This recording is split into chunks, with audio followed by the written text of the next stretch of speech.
Alors, parashat Korach. Dans la parasha, ça tombe avec Rosh Chodesh Tammuz. Toujours la parasha de Korach, elle coïncide avec Rosh Chodesh Tammuz. Et ce soir, c'est Rosh Chodesh Tammuz. On va expliquer c'est quoi le rapport. Pourquoi ça tombe toujours dans un Rosh Chodesh Tammuz. Alors, la Gemara a dit qu'il y avait un rabbin, qu'il était comme un explorateur. Il aimait aller dans le désert de Sinaï et explorer le désert. Qu'est-ce qu'il cherchait? Il cherchait des traces depuis le temps de Moshe Rabbeinu. Alors il cherchait les cadavres, parce qu'il y avait toute une génération qui a péri là-bas. 600 000 hommes qui sont morts là-bas. Okay? Alors il y a des choses. Alors il cherchait des objets, il cherchait des hommes, il cherchait des endroits. Il faisait toute une exploration. Alors il prenait avec lui un guide bédouin qui lui guidait. Okay? Alors si vous regardez le chapitre 8 de la Gemara Baba Batra, ça s'appelle Perek Asfina. Là-bas, ça rapporte sous ces explorations. Je vais vous raconter une histoire qui n'a rien à voir avec Parashat Korach et la deuxième qui a à voir avec notre parashat. Un jour, il était dans le désert et qu'est-ce qu'il trouve? Il trouve les cadavres qui étaient enterrés dans le désert.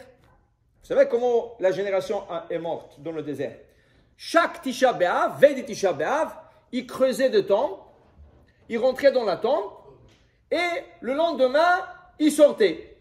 Mais chaque année, pendant 40 ans, il y avait 21 000 morts. 21 000 morts.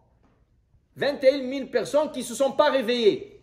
Pourquoi? Parce qu'Hachem a dit, pendant 40 ans, il faut avoir que les 600 000 hommes disparaissent. Et c'est la nouvelle génération qui va rentrer en Israël. Top. Alors lui, un jour, qu'est-ce qui arrive? Il trouve un endroit où il y a des cadavres. Il a dit, le gens était tellement grand, le personne était tellement grand, qu'un des cadavres qu'il a trouvé, il a vu que le pied était comme plié. Le pied du cadavre était plié. Il était allongé sur son dos et le pied plié. Il a dit qu'il a pu passer sous le pied de ce cadavre avec un chameau. Un chameau, c'est pas petit là. On parle de 3 mètres, à peu près 6 pieds, plus. Et lui, là-dessus. Il est passé sous les pieds. Quelle taille ils avaient ces hommes.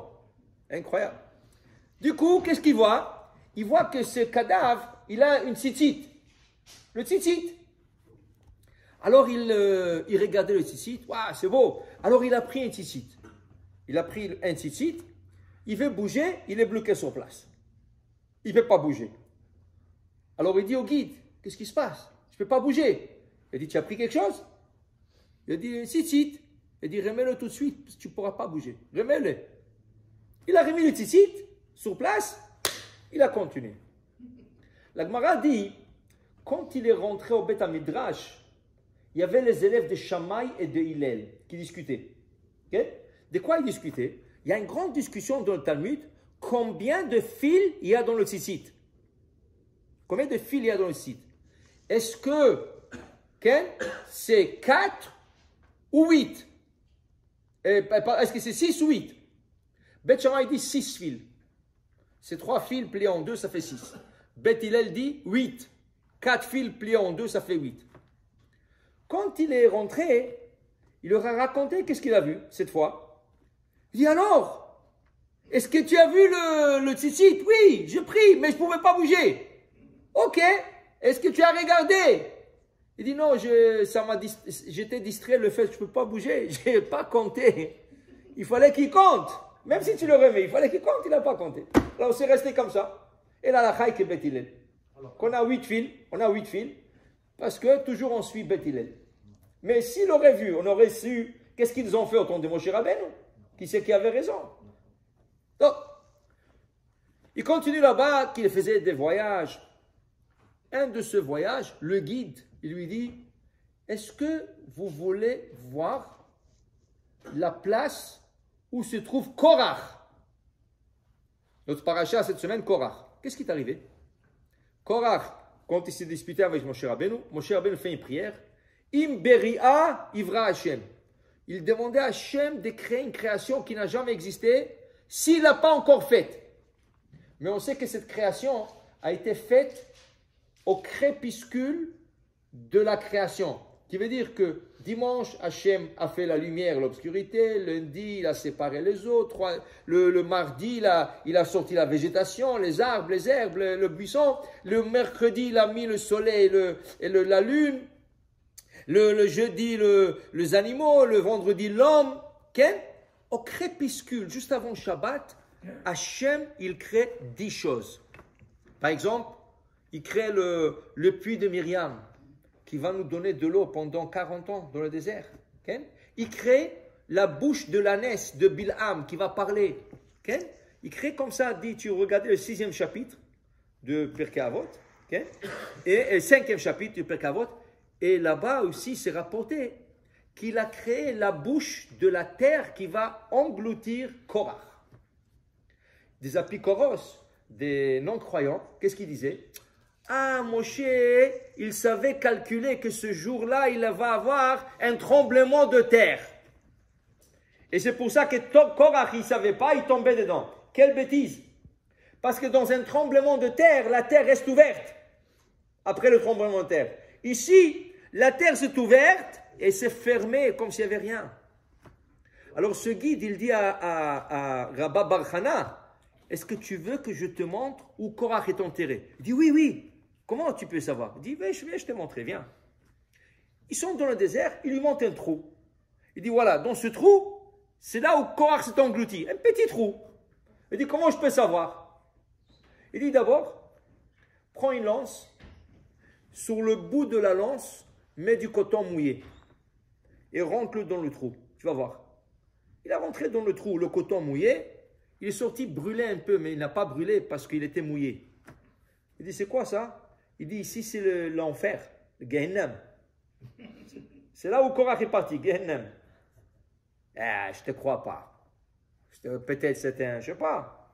Il dit, ok, approche ton oreille. Approche ton oreille et dis-moi, qu'est-ce que tu écoutes? Il a approché son oreille, qu'est-ce qu'il écoute? Moshe Emet, Vetorato Emet, Vanachnu Badaim. Moshe est vrai et sa Torah est vraie, c'est nous le menteur. Ah, il a entendu ça. Il dit quoi? Il dit la Gemara dit, chaque Rosh Chodesh, Korach et les 250 hommes qui l'ont accompagné, il ressort sur la surface, pas la surface, mais près de la surface, et il crie ça. Moshe Emet, Vetorato Emet, Ve'anachnu Badaim. C'est nous le menteur. Eux, qu'est-ce qu'ils ont dit? Moshe, c'est un menteur, il invente des choses, il a pris de l'importance.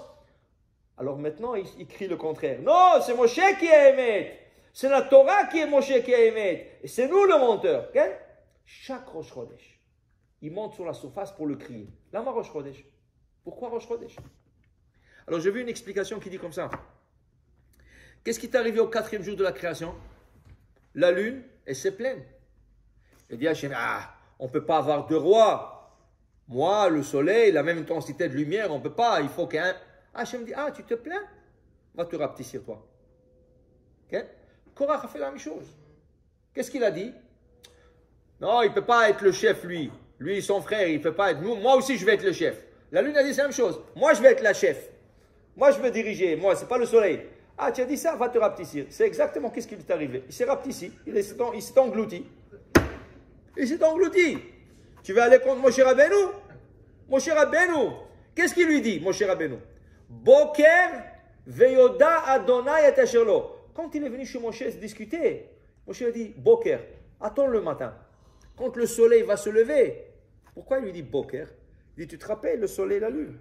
Fais attention. Boker veyoda Adonai et asherlo. Et c'est arrivé exactement. Alors chaque Rosh Chodesh, Korach remonte un peu sur la surface pour crier ça. Moshe Emet, Vetorato Emet, Vanachnu Badaim. Pour dire la dispute, la mahloket, c'est pas bon. Korach, voilà, il a payé pour cette mahloket. Okay? Et pour dire qu'il ne fallait pas qu'il le fasse. Alors, pour dire à Botaï, voilà, Korach, il y avait des rabbins qui ont vu la place, ils ont nous, si on va là-bas, est-ce qu'on va voir tout ça? Non. On va pas. Mais c'est documenté dans la Gemara. Dans la Gemara, c'est rapporté, on sait exactement où est-ce qu'il est enterré.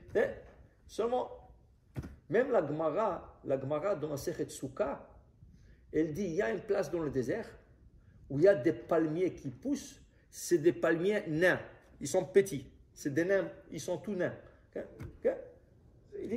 Il dit pourquoi? Il dit parce qu'ils sont proches de Pithat Shel Gehenam.